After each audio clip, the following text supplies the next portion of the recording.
Hello, I'm TychoCelchuuu, and I'm bringing you another Men of War shoutcast. Just a quick reminder, if you have any videos of you playing Men of War, like you recorded a game or something, and you want to send it to me and get it shoutcasted, that would be pretty cool. I'm running low on videos. I have to start recording some more. No guarantees, but I can say that I am likely to shoutcast it. Maybe. I don't know. So this map is a map I don't like very much. I don't know what it's called. It's called like Farm or Town or something. It's got just the hills are too crazy. It's got some crazy hills, and so I don't like that. But we're playing as the Russians, which is nice. We've been playing quite a bit as the Japanese lately, just because we're trying it out. But I really like the Russians. In fact, I like the Russians and the Germans in Men of War. I actually like the U.S. too. I pretty much like everyone except the U.K. Stupid tea drinkers. UK. So I'm splitting my riflemen into two sections right here, sending 3 to each battle cap point zone spawn area. It's not a spawn area, nothing spawns there, but I definitely want to get a hold on those as fast as possible, because you never know which one your opponents are going to attack. Typically what happens is that they don't attack the middle, they attack their side. This map, I think they're slightly more likely to attack the middle, because you kind of spawn close to the middle. Looks like I've caught a submachine gunner out in the open, but my incompetent men with their Mosin-Nagants are unable to fell him. On the left I have some Orlok. Well, no, I don't have some Orlok. Those guys are both alive. My riflemen just got chewed up. At that range, submachine guns are really nice. I just typed, my guys, epic failed against MP40s.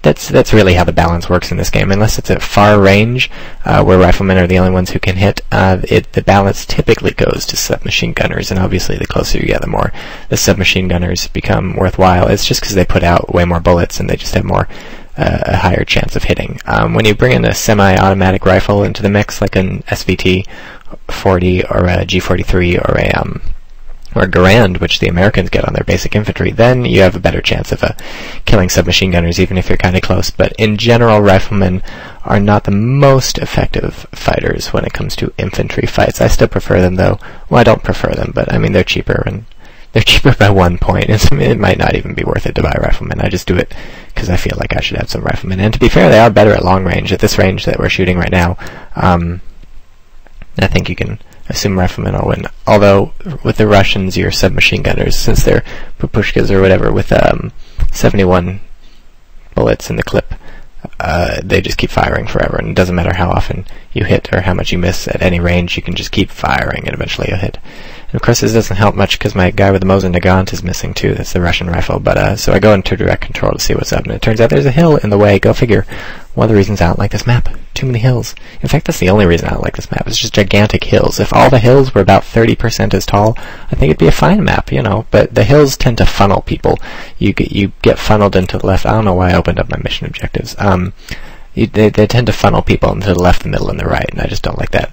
So this guy's trying to be sneaky. He's tossing grenades and crawling around and stuff. I figure I'll toss my own grenade, whoop, right over the wall, but of course it's too high for him to toss, so instead he runs right over into the bush. No one sees him. Direct control, toss a grenade, run away. I shoot him before the grenade explodes. So that's what we call overkill in the business.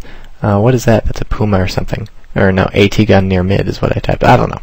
It's hard to tell what's going on. The compression in this video is not so fantastic.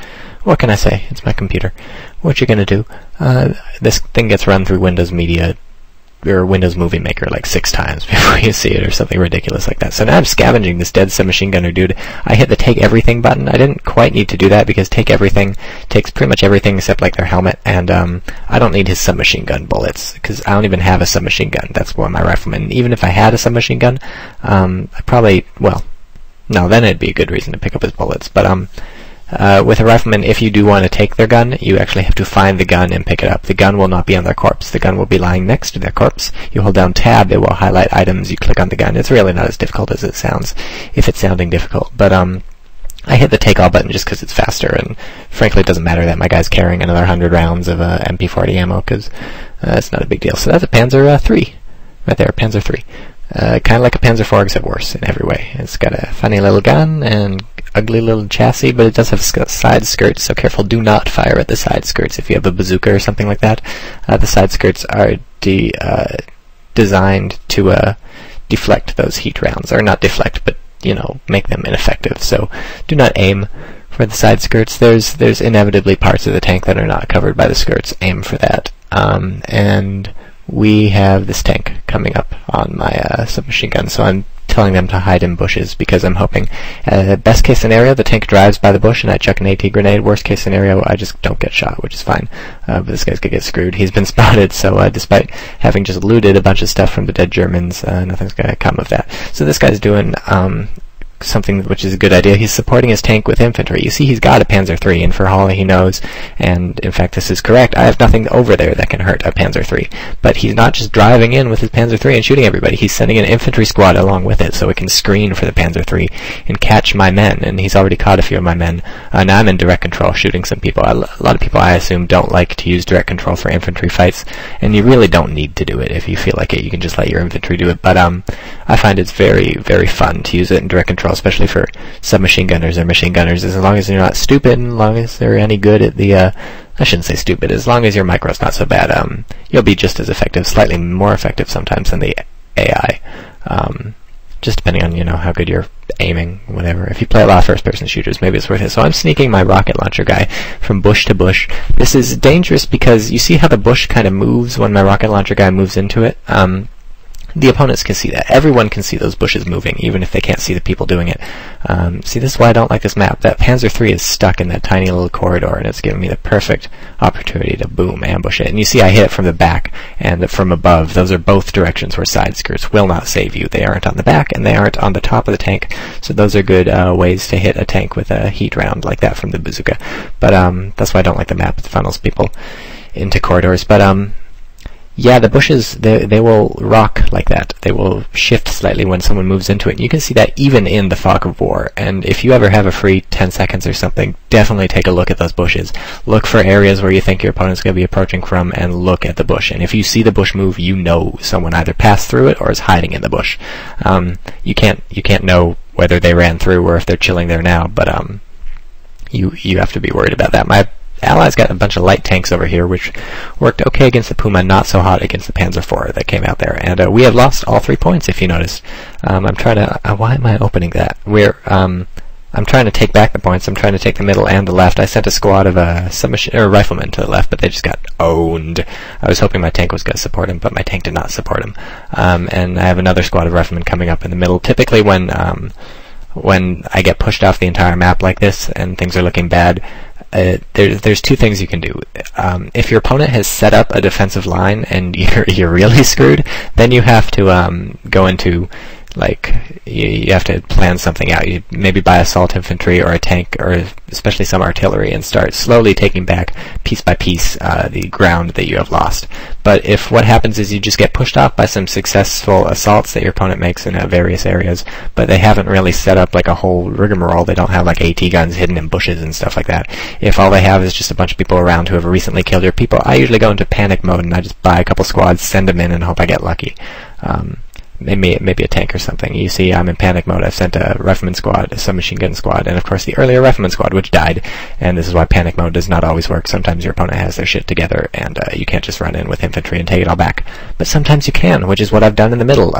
He had a squad overlooking the middle, but I managed to just shoot him by showing up. And sometimes all it takes is showing up to win the fight. I mean, like, you lose 100% of the fights that you do not fight.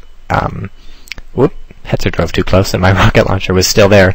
That's why rocket launchers are awesome. They don't die after you kill the first tank, unless your opponent's being good in supporting his tank with infantry. That's another good reason to support your tank with infantry. Even if you lose your mighty, mighty tank to some stupid idiot with a rocket launcher, your infantry can kill the guy and you won't have to worry about it again. Whereas if you don't support your tank with infantry, it'll die, and not only will it die, your next tank will die, and the tank after that will die, and tanks will die forever. And the tank crewmen will write angry, or the tank crewmen's families will write angry letters to you, and later there will be a trial, and you'll be prosecuted for war crimes. And no one wants that, because that sucks. I don't know if you noticed, I certainly didn't notice watching this video again, but the Hetzer knocked out the gun on my T-34. The T-34 is a fine, healthy, young specimen of a tank, except it cannot fire. So I told the guy to get out and fix that. Meanwhile, I'm trying to play some sandbags, but it is not working. Okay, finally it's working.